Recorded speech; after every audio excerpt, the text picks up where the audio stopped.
You're listening to the Bombad Generals. General? Oh. Hello, welcome to the Bombad Generals. It's Seth. I'm here with Matt, and we got a very special treat for all you listeners / watchers. We have a very own guest speaker, Brian Baer. Weebaer? Is that your like official last name, Weebaer? No, Baer is my last name. Okay. I go by Weebaer because I lived in Scotland for a couple of years. So. Gotcha. Well, welcome, Brian. How are you? Good. How are you guys doing? Not too bad. Sad not to be at Gen Con. There was a moment where I thought I had some flight credit to use up, and I thought maybe I'll make Gen Con happen. And then I looked at flights to Indianapolis and thought, never mind. Nope, not gonna happen. Not an easy location to get to from where I live. Yeah, you're way or maybe out. From anywhere. Yeah. Now, Matt, did you win Gen Con a previous year? A few years No, ago, I've never been to Gen Con. You've never been. Actually, Okay. When we get to the section when we're talking about like sell us on going to this event, I might be one of the people who's on the fence needing to be sold. So we'll see. Yes. We'll see. Brian will be there. So okay, that's all you need. Indianapolis local. Has the magic of Gen Con worn off as a local, or is it still awesome, or was it ever awesome?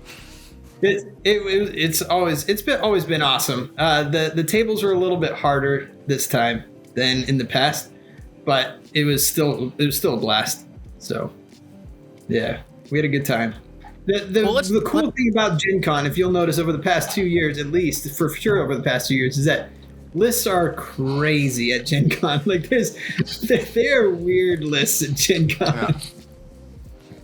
It was the Black Sun explosion last year. Yeah. Yeah. So, like, since it's in Indianapolis, it has a lot of people from Indianapolis Open, like the Indy Open, and that's also like a crazy list from what I remember this previous year. Yes. So, yeah. It's the Midwest. They're crazy. Yeah, I think Indianapolis is really fun because there's a lot of innovative players. They see what's really popular, and then they innovate to make their list deal with what is popular, but also make it their own. And as a result, you get a lot of cool, unique stuff. And I like that. I like having a really innovative town. That's cool. Do we want to transition from that into what Brian ran? I mean... Speaking of innovation... Yeah, speaking of weird, crazy lists, we gotta talk about this before we talk about the meta. Because maybe this is the new meta. But it's not. No. It's not. Well, let me break it down. You'll have let me break down the list, and then Brian, I want you to talk about it. So, all right. So the list name, Toxic Flamin' Warfers. Am I pronouncing that right? Is this more Scottish words? No, Toxic Flamin' Warfers. Remember when the spider droids were initially announced? They were spoiled in German, and it was they were all Flammenwerfers, right? Or Flammenwerfers, and so everyone was like, "Oh, they're flamethrowers," and so it just kind of stuck. Gotcha. Nice. Let me break this list down. So it's 789 points. So pretty significant bid right there. 11 points. You have 13 activations. So you're rocking the T series tactical droid with commanding presence. Shout out to our last week episode where we talk about command slots and actually dive deep into that. And then you have 3 B1 battle droids with the radiation cannon. 6 with the radiation cannon. Oh, I'm sorry. Well, 6 with the radiation, and then 3 of them with the worker droid, so you get some heals. 3 BX strike teams with the saboteurs, so you're dropping a lot of mines. And then 3 spider droids with engagement protocols and flamethrowers. Ouch. Seems like an easy list to build. You just go into the list builder, duplicate. Yeah. Move on, duplicate. Move on, duplicate. Like, it's very flamers, symmetrical, which I love. I like that part. Flamers and poison. Were you just memeing on people, Brian? Were you trying to, or did you think this had legs? And you went for context. You did make top 8 at the end of it, so there's something to it. Yes. Yeah. Yes, at the end I did, but it was for memes because these are like some of my favorite units in the game, and there are ways that I think you can make each one of these effective in list building. This one certainly is not the most effective way to do it, but I already got my world invite, and I kind of just wanted to go ham, and so. Yeah. I mean, if you were able to pull it off, it would be the best story about the poison flamethrower. It would be the bestest story. Yeah. Do you have any tips for people out there trying to go hard into skews? This seems like one of the skewiest lists I've ever seen in my entire life. Practice your worst matchups over and over and over again. So speaking of worst matchups, I look at that list, and I would not want to go up against triple ATSTs on the list. No. Nope. So let's talk about Tempest Force, because this is one of their first debuts. I think they were legal for LSO, but Indie, for the Gen Con, they're more built and have maybe some more practice. Tell us like your experience with the new Tempest Force. Was it there? Did it show up? Yeah, Tempest Force was there and actually made top. It made top 16. On Friday, there was a triple ATST list that was supposed to be in it, but because something happened with the guy who was supposed to be there on Saturday morning, he didn't show up with his triple ATST, and I was the first alternate, so I got in. All right. So, yeah, it was. Dude, it was. What's your plan to make the world a better place? One less Tempest, one more me. Well, so just a few weeks ago, though, I played in a store championship, and it was right when Tempest had dropped, and I knew that Tempest was going to be there, and so I did a quad FD Echo list, and I smoked 6 ATSTs on my way to my world invite. So, all right, nice. Yeah. So, but smoked is generous. I almost lost the first game. Well, you were playing Rebels, so I was playing Rebels, but I did have to kill 6 ATSTs to get that, and that was rough. But I looked at who was playing at Gen Con and was like looking through the list, and I was talking with John Bushman a little bit about what I wanted to take, and I was like, I could take quad FD because it's just, FDs are something that I've always done very well with, but I wanted to branch out and do something else. And so I told him about that poison list, and he's like, dude, you gotta do that. He's like, that's hilarious. You gotta do that. This seems like the worst nightmare for Ewoks. Yep. Did you face any Ewoks? No. No Ewoks. No Tempest Force either. Yeah. So it was, I knew that there weren't going to be a whole lot of droid players, so I wasn't too worried about coming up on that matchup. But I did know that there was going to be a lot of Rebels because Indianapolis really likes Rebels. Mm-hmm. And so I knew that was going to do well. So it'll do well. Rebels are kind of the perfect targets for poison because they can take poison damage, but you can also wound them, which is what you have to do to actually apply it. So yep. There you go. This man reading the meta, just saying, hey, store champs, there's gonna be ATSTs, or bring all the FDs. Gen Con, oh, there's gonna be Rebels, bring all the poison. So there you go. I see how you're. That's how you're a working smart. there. That's a smart. It's a player skill. Right there. It's a skill. Yeah. Honestly, that's a big part of list building in Legion and like taking your chances and reading the meta. I have a meta thing I want to call out from the top 16. There's some and then something from the top 4 that I imagine we'll talk more about after. But top 16, 2 Imperial Remnants making a appearance there. Mm-hmm. So if you're bringing that one up, Seth, I believe one had a couple bikes in it. Yes, that's what I'm pulling up right now. Perfect. So we can look at that one. And while it's coming up, let me for the audience, for the listeners, Let's go through it. Oh, I don't know how to pronounce this name. It's Remnant Kronloken. Close enough. Yeah, close because Big bids. it's Kyle Kronlocken was the one that was running it. Wow. So I see what you did there. Well, Moff Gideon, environmental gear with the Darksaber, 3 Imperial Death Troopers, all with the HH-12, Overwatch in the E11 config. Ooh. A Scout Trooper with a T-21, duck and cover, targeting 2 of them. I'm sorry, 1 T-21, duck and cover, targeting scopes, and then a Shore Trooper T-21 Imperial Officer targeting scopes, and then a Stormtrooper RT-97 Stormtrooper Imperial Officer, and then 2 bikes. It's a lot of heavies. So loaded up, yeah. 9X, 2 bikes, and then I think there was another. Do we want to look at the other Remnant as well, and then we can kind of talk about them both because they're very similar.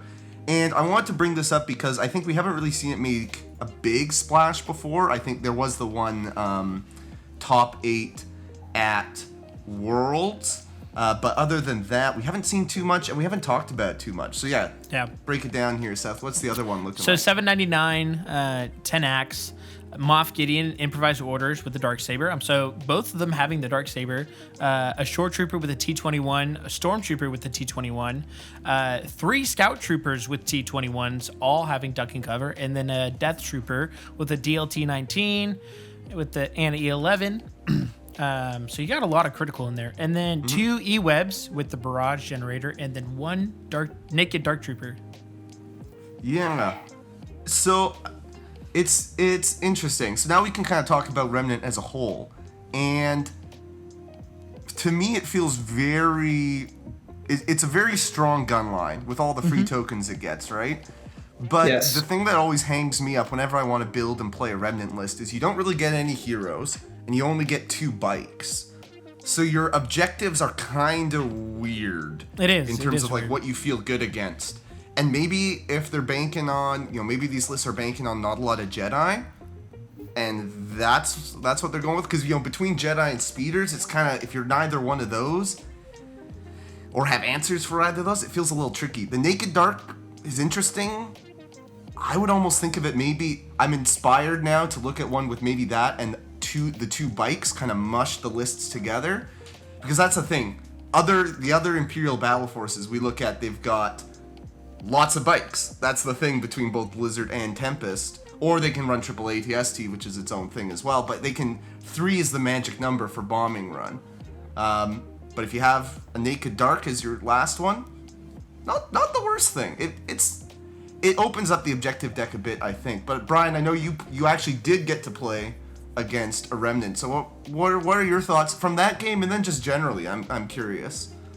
So I got to play against Jake Parker's list, and he's the one that got second place. That's the one with the Naked Dark Trooper, the Naked Dark Trooper, yeah. Yes. And he kind of just ran it across into my lines, which was a bit of a nightmare for my list.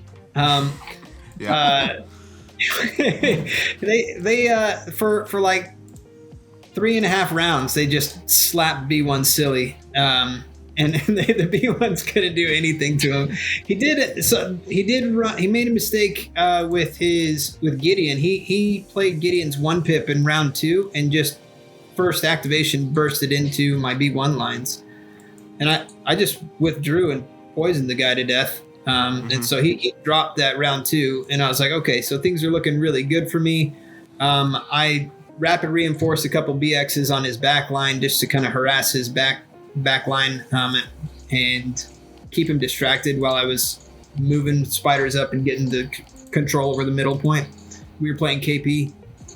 And then those Dark Troopers just came in and just started smashing B1s. Like they were taking 5, because I couldn't. I plinked at him like probably 11 times, and it was just like one crit every now and then, and he blocked. I think it was like 10 of them. It's not much you can do at that point. Yeah. No, Jake did. He did great, and he was so demoralizing because he'd be like, "Oh, you got a crit? I got a block. We're coming right up for you." And he'd roll it, and it was a block like every time. And I was like, "Oh, golly, I can't even take 2 of these dice off of this." He's rolling 3 reds, 3 whites, and he was hitting 5 and 6 like regularly. Wow. And they don't even surge. They don't even surge to hit.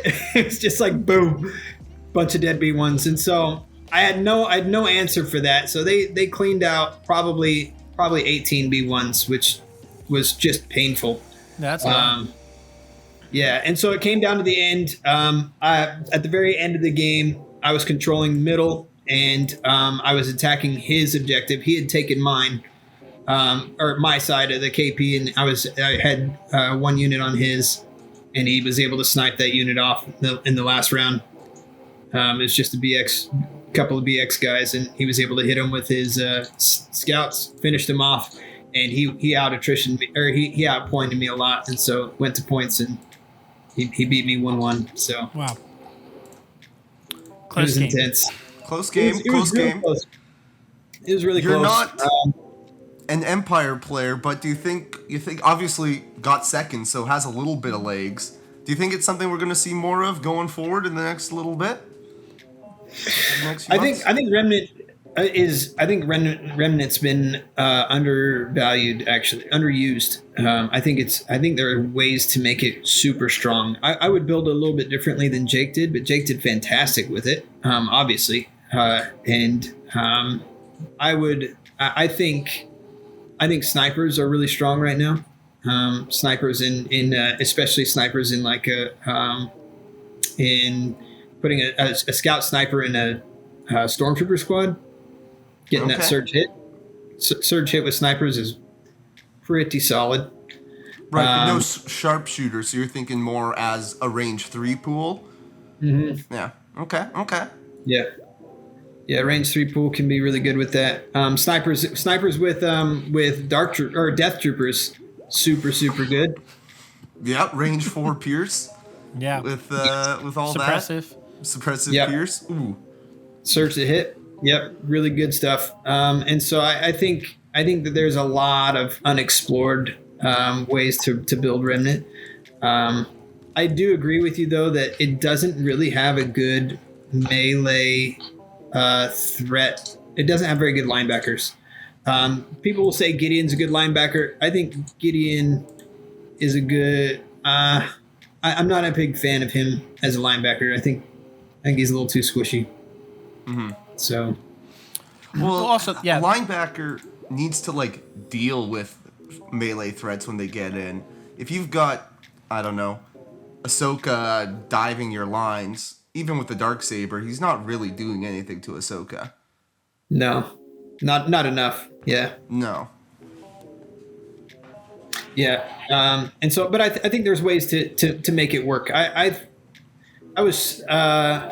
was really surprised at how effective that naked Dark Trooper Dark Trooper, right? That naked Dark Trooper was. Yeah. But he said in most of his games it dies way too fast, and I think that especially with the amount of impact out there, it seemed to me like it was a free 95 points for the opponent. But I, in my list, had 0 impact. And so it was super effective against me. So Jake's like, yeah, I'm fine. Yeah, I'll just throw this in melee and they'll just live forever. And they did. Yeah, that's fair. So, yeah. Wow. It was good. I think there are ways to build Remnant to make it effective. Yeah, any thoughts from you, Seth, on Remnant? Well, I think we mentioned it a little bit, but Remnant I don't feel like has a ton of like objective play, just because of what we said. And I'm noticing. So Jake made second place, and this is no discount to first place, Danny Trujillo. Congrats, but like Danny Trujillo, his whole list is objective play because he's running Yoda Chewie Barks, and it's like a list like Remnant just. Like can't hold up to the objective play that like a Yoda or even like a OG Blizzard Force could hold up to. Right. So I think there's some weaknesses there, but like if you're facing a gun line, like I mean you got a chance. Yeah, well, they gun line pretty well, yeah. But that is a Okay. good transition, too, because you played against Danny with pretty much the same list, right? I did, yeah. Day at one of Worlds. Yes, he was game 3. It was very close. Danny took the win. He was the better Yoda player than I am. Oh well. Good job, Danny. But yeah, it's the same exact list he was taking, and I don't recommend a Yoda versus Yoda matchup because it's just like it crushes your brain. But he did a lot of like Yoda things. I was like, oh, I didn't even think about that, and especially with like some of the hindrance with like the 3 pip of the standby sharing for the 3 pip nerfed after Worlds and everything before Worlds. There was some things I learned a lot from Danny that he is I like improved on as a Yoda player, and he's just a fun guy. He's a fun guy to play against. Yeah, so breaking it down a little bit, like he's got that big bid, 13 points again, Yoda, Chewie. So instead of having like guns, he's gone for 10 axe, R2D2, 3 naked clones, strike, echo, 3 naked barks, right? So just as you say, objective play. Like it's not sitting in. There's basically not really much at all that's going to be killing stuff. It can kill stuff. Barks can be surprisingly good, but it's not the main point of the list. Correct. And with a list like this, I think it can still survive even in the armor meta. But you need someone like Danny who is really good with it and has been practicing it for a long time. Right? Yeah. So I think we're seeing the value of really knowing your list in and out. It's not a pick up and play list. And that's the thing, Right. like with Yoda, Chewie, is that like they are just a lot better at objectives than any armor piece out there. Mm-hmm. So you can like walk around and just play objective. And what helps Danny a lot is that he has a 13-point bid, where like my Yoda, I bring like 1 to 0 points. So right, but you're more of a gun line, so you can kind of correct. I can kill things. People. I can kill things. That's Danny gets I some can play anything really cool list. stuff. Oh, sorry. Go ahead, Matt. Oh no, I was just saying Seth runs it more as an I can play anything, so I don't need to bid versus I'm so freaking good at these things that I'm winning by bidding. Yeah, I'm not afraid to be red player. So Yeah, exactly. yeah. You ain't scared. Okay, yeah. No, come on. Sorry, Brian. What were you saying there? I was just gonna say it was so fun to watch Danny play that list, man. Like he did so many cool things. Like in one of his games, he was playing hostage, and at the very end of the first round, like he double moved one of his P1s up to be really close to his opponent's hostage, and then played R2's 3 pip the next round, so that P1 could move in and engage his opponent's hostage at the very before the even round started. Like just cool stuff. Just did a lot of really neat shenanigans that Yoda's perfectly capable of. Chewbacca yeeting Yoda out. So good. It's so good. It's so good, right? And I played against Danny round 2 of Thursday at Gen Con, and he bested me in a breakthrough match, and a few rolls could have changed it a little bit when I was trying to. I was blowing a bunch of mines up on R2, and R2 saved 5 of 7. Classic R2. Classic R2. Actually, Yeah, that's the how Deluxe's mines. He my doesn't R2 care. blanks. Man, it was heartbreaking. I was just like, oh, dang it, that was my chance. And then Yoda, Danny said he had to, Yoda just came in and just started to brawl.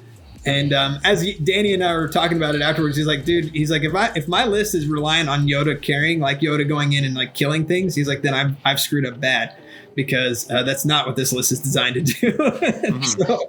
And so it was an awesome game. It was super close.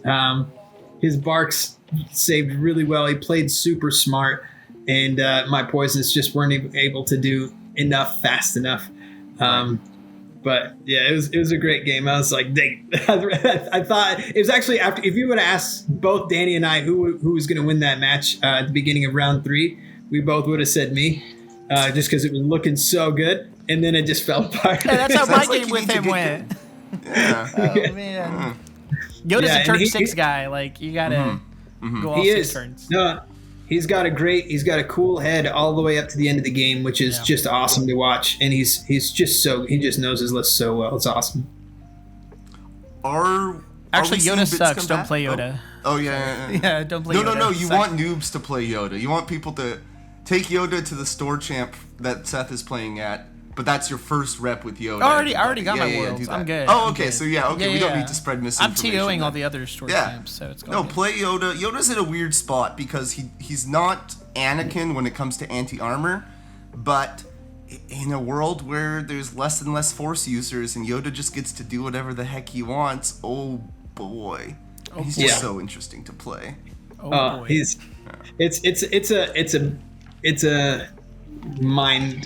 It's such a mind game. The amount of options that Yoda brings to the table, like trying to figure out which of the cool things that Yoda can do is the best option right now, hurts your brain so much.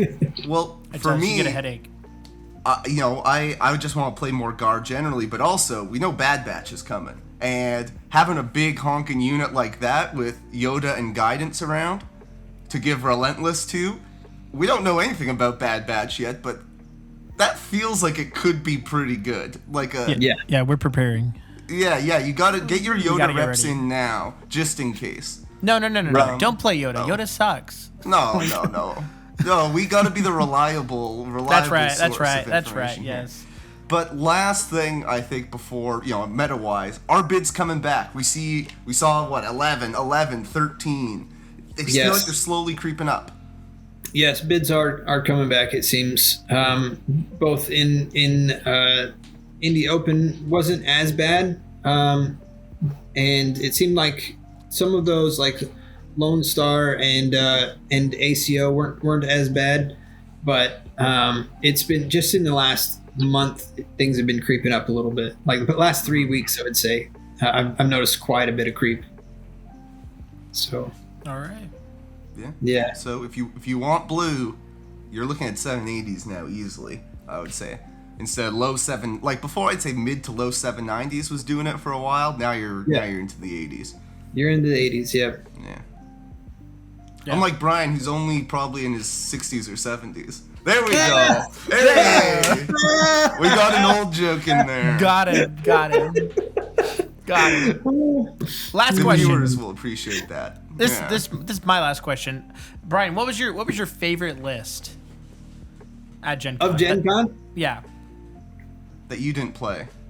Yeah. that I did not play, I would say my favorite list of Gen Con that I did not play is Spiked Apple's list, because it is a conglomerate of things that I really enjoy playing and that I play very well.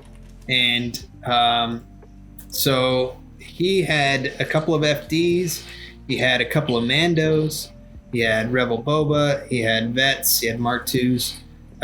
Just a lot of fun things that I have had a lot of success with, and in different lists and different archetypes, and he just kind of put them together in one.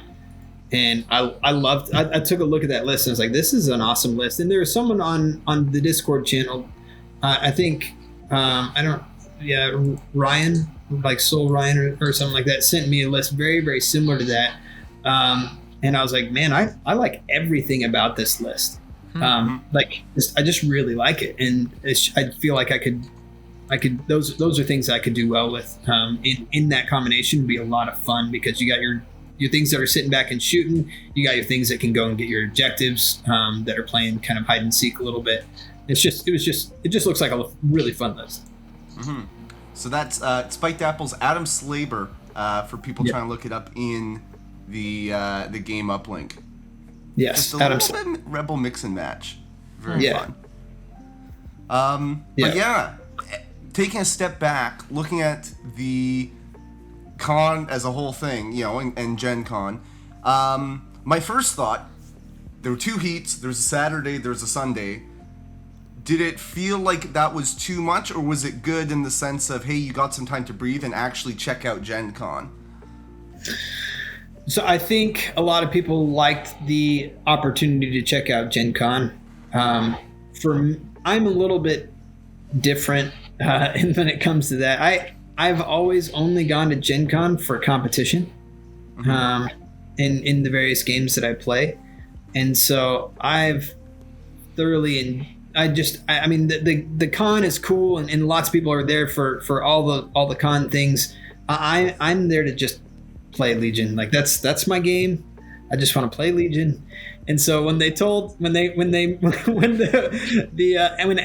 made that change and said people who played on Thursday can play on Friday, I knew 100% looking at my list. I was like, this list isn't gonna make top 8.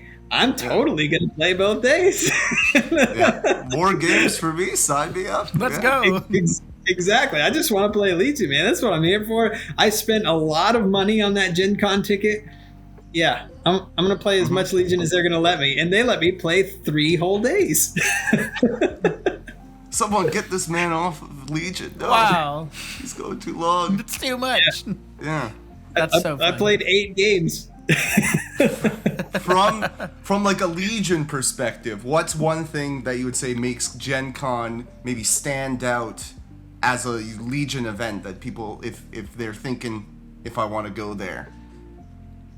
Oh, I think you get a huge variety of players from all over the country because Gen Con just draws in people from everywhere, right? And so there's lots of people there who are just coming to just enjoy the con, and they're like, oh, I also play Legion, and I want to compete in this event. And if I don't, I've signed up for 3 other things, and if I don't win it, then hey, I'm gonna keep going and do these other things that I've also signed up for. And so it's just really cool to see a huge variety of people and huge variety of different list builds at Gen Con, more so than most other tournaments that I like. When you look at Game Uplink of like all these big tournaments, the lists at Gen Con historically are significantly more unique.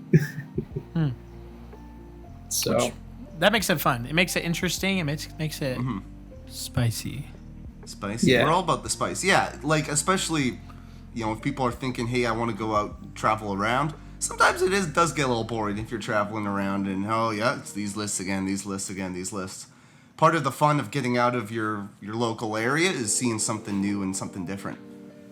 Right. So that's cool. I wouldn't have thought about Gen Con like that, but it makes a lot of sense when you say it. That everyone's coming from all over because of the con, but it bleeds into Legion. Yeah. So, and it's a great town. It's it's fun to be biased. It is. I'm biased. Yes, 100%. come down to Gen Con. We'll play some games in the old basement down here. There you go. Can we have a bear con? A bear con? Ooh, yeah. Indie Open 2024, the Bear Con. It's Yeah, in man. Brian's basement. I could if you guys want to just pack in here like sardines in sleeping bags, I could house like 15 of you. Okay. I hear accommodations are expensive around Gen Con time, so all listeners go to Brian's place. He'll charge half of the address. hotel. Yeah, we'll just put the address in the description. Just show up there next year. Yeah, there we Yeah. go. All right. I did get to have Minor Tom. Minor Tom stayed with me, which was really fun. That's nice. Yeah, we had a blast together, and he also made top 16 with Yoda. So Yoda making waves. Okay, bets Yeah. right now. Yoda or Remnant? Who wins an event next? I'm saying you. I think Yoda would win faster than Remnant. I think Remnant has Remnant's great, but as we talked before, I think Remnant has some pretty significant weaknesses. I think it's probably the best gun line in the game, to be honest. You can build it to be the best gun line in the game, but its objective play struggles. As a general rule, Jake Parker did a great job against those potential weaknesses. So they are overcomeable, but I think if you take an excellent Force user player with a good list against an excellent Remnant gun line, personally, I think the Force user player would usually come out on top, but I could be wrong. Yeah, we're like what we said with like Remnant has like the list and how just the list functions has weaknesses. Where like a Yoda list, pretty much I think the only weaknesses has is player, like just how knowledgeable the player is. So there's a lot more. Like there's a lot.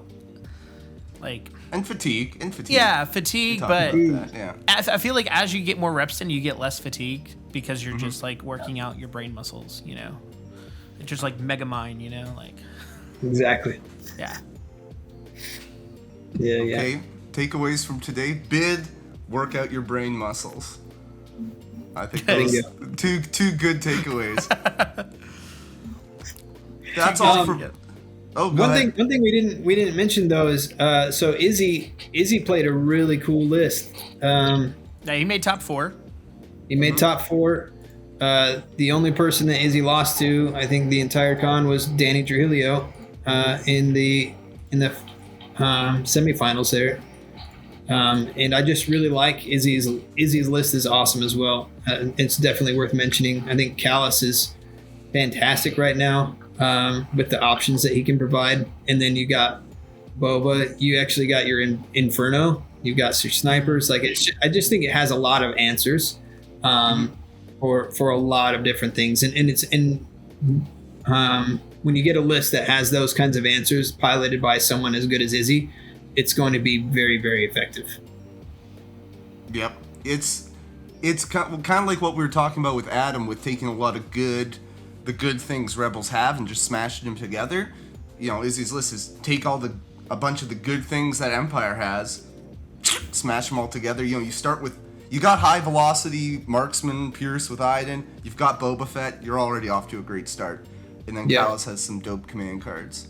And want to point out that was an 11-point bid as well. So, which I think that's a like if you're not running a lot of impact, just like the way to tech against armor is just bid and play objectives that armor can't really play well. Exactly. Or get the long deployments so that they can't close on you fast. You can have time for your marksman, you know, your range 5 marksman to do its thing, wear them down, make that attrition battle a little bit easier for you. Yeah. Now, just for clarification, for long deployments, are you talking about like the short edge or the long edge? So short edge to short edge, which means you start further apart. So you know, just your long marches, your rollouts. Yeah. Yeah. Sorry. Go, Brian. Oh, I was going to say the tables were a little bit more open this year, which was painful for my list.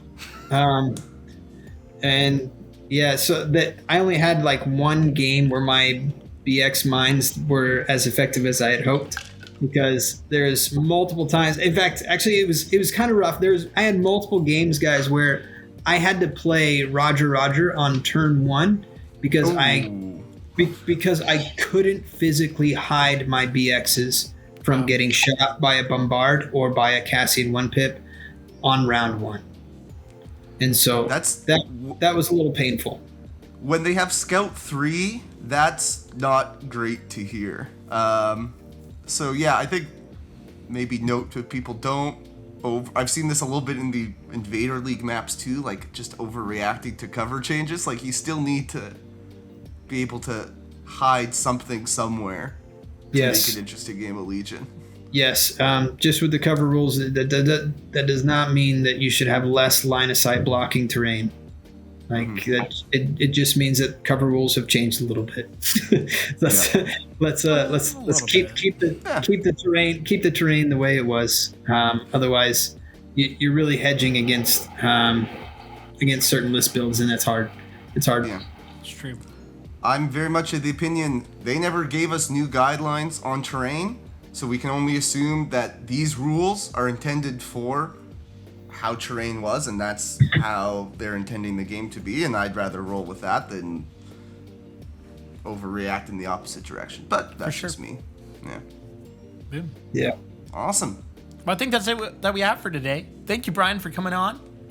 It was a blast, guys. Yeah. Do you have anything you want to plug? I know the Indie Garrison is pretty active. Anything from that side? Yeah, Indie Garrison, we're just, it's awesome. Matt's kind of in charge. Matt Flawed Zombie is kind of in charge of running the Indie Garrison, and we like letting him be in charge of that. and there's also an awesome group on the north side of Indy, the 317th. And there's a few players that were there at Gen Con. Several, I think four players from Gen Con were from the 317th, and it's just we have a fun rivalry going on with them, and they're just a great group of guys as well. They're a lot of fun to hang out with. So, yeah. Good stuff. Awesome. Thank you. So, work out the brain muscles. I forget the other takeaways from today, but also stay Gunkin. This has been the Bombad Generals. Listening to Bombad Generals is not scientifically proven to make you a better Legion player. Side effects may include bad dice rolls, missed triggers, aim losses, bankruptcy, divorce, vomiting, and sudden death. Ask your doctor if Bombad Generals is right for you.